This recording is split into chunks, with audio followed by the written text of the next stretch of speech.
Continuando entonces, muchachos, ahora corresponde analizar el pensamiento de cada intelectual, empezando por el primero de todos, que es Tales de Mileto.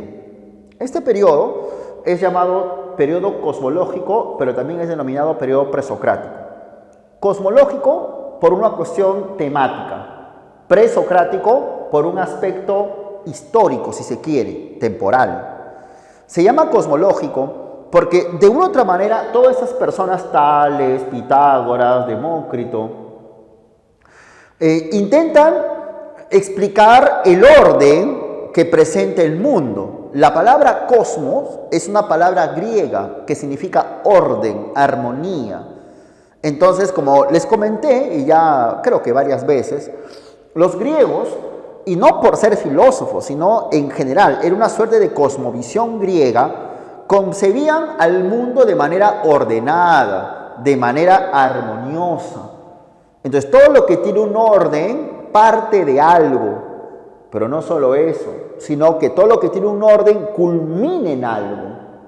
Por consiguiente, debe de haber algo, un elemento, un principio que justifique y explique este orden que hay en el mundo.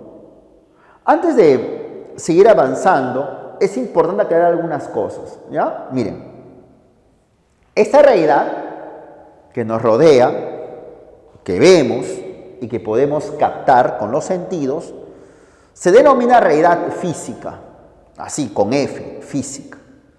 Profesor, ¿qué es una realidad física? La realidad que captamos a través de los sentidos. Que la pizarra sea verde, que esta letra sea de color amarillo, que veas que me muevo de aquí por acá. Esto es una realidad física. Ahora, es obvio que esta realidad física es una realidad cambiante. Por eso, muchas veces es fuente, dicen bastantes filósofos, de error, de equivocación. De tal manera que muchos intelectuales dedicados a la filosofía van a intentar no quedarse en esta realidad física, porque la declaran fuente de error, fuente de equivocación. Van a sostener que es posible que la razón nos permita trascender esta realidad física e ir a una realidad más allá de lo físico, es decir, una realidad de carácter metafísico.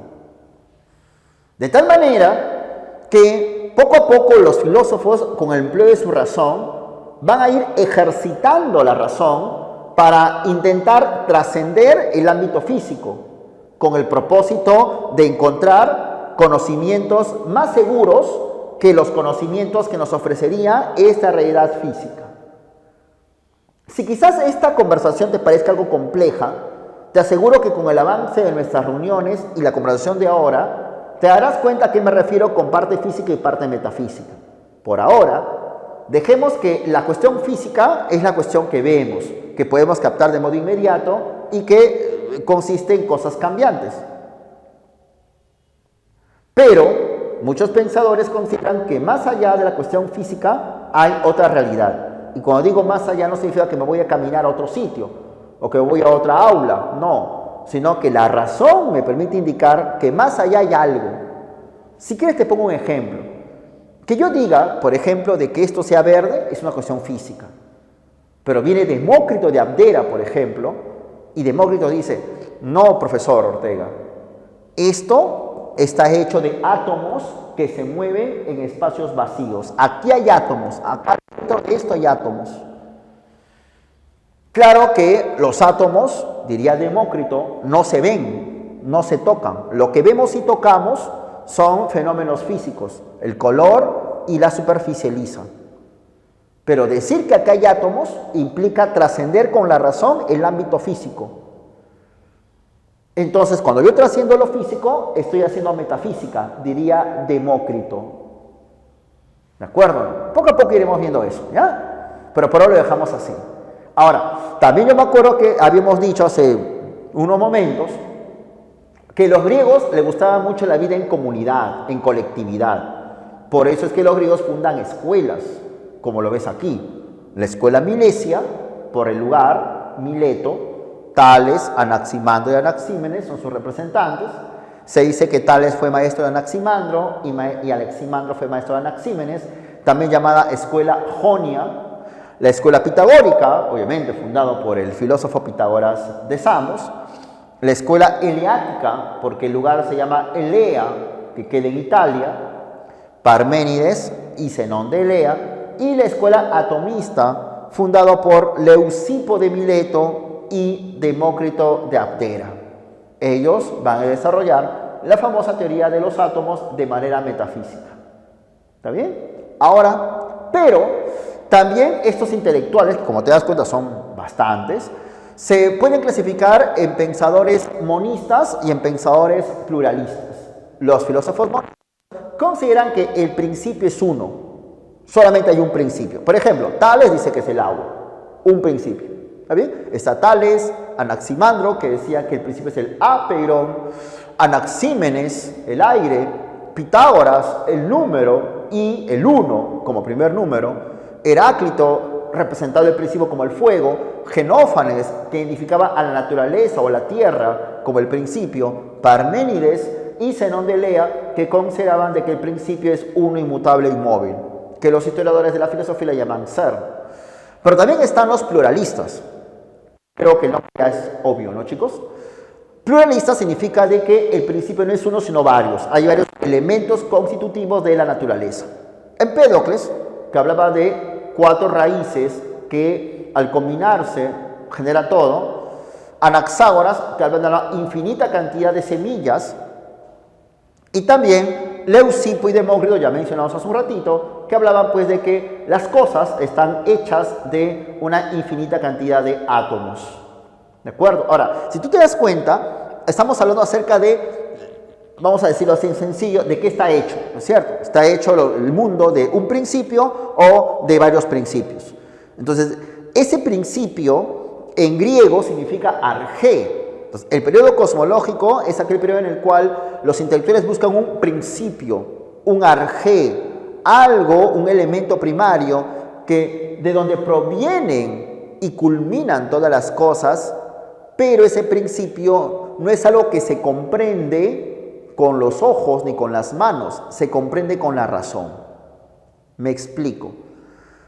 Por ejemplo, ahora puedo abrir las ventanas y sentir la brisa, ¿no es cierto o no? Si estamos cerca pues de la playa, ¿no? La brisa marina. Es más, sin estar en una brisa, yo puedo abrir las ventanas y quizás justito por ahí pasa un viento fuerte. Y yo pues siento, uy, el viento, ¿no? Hasta puedo decir, qué frío hace. Evidentemente que sentir la brisa marina o sentir el viento que puede pasar por la ciudad es una cuestión física, es una cuestión que capto con los sentidos. Es claro, ¿no? No hay nada, digamos, de novedoso, de filosófico decir que frío hace porque hace mucho viento.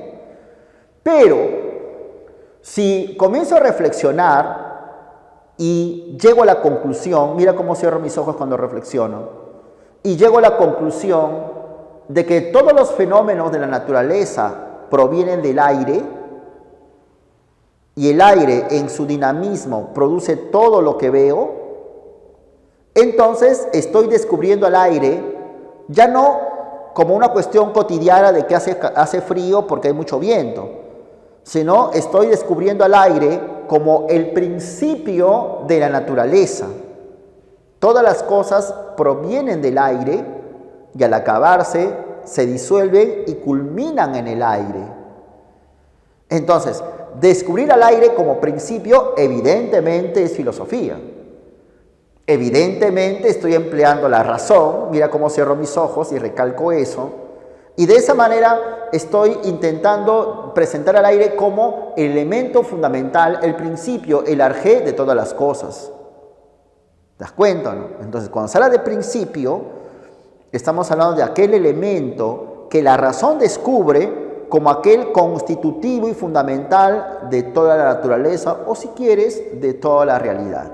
¿De acuerdo? Entonces, esos primeros filósofos van a intentar hacer eso, explicarnos, hablarnos, decirnos acerca de el mundo, cómo está constituido, cuál es ese elemento primario. Y ese elemento primario, ese principio descubierto con la razón, es lo que en griego se llama arge. Sabes que estos pensadores se pueden agrupar en escuelas, pero también podemos decir que algunos son monistas porque presentan un principio como aquel constitutivo de todo, pero también existen intelectuales llamados pluralistas que consideran que la naturaleza está compuesta de una infinita o finita o diversa cantidad de principios.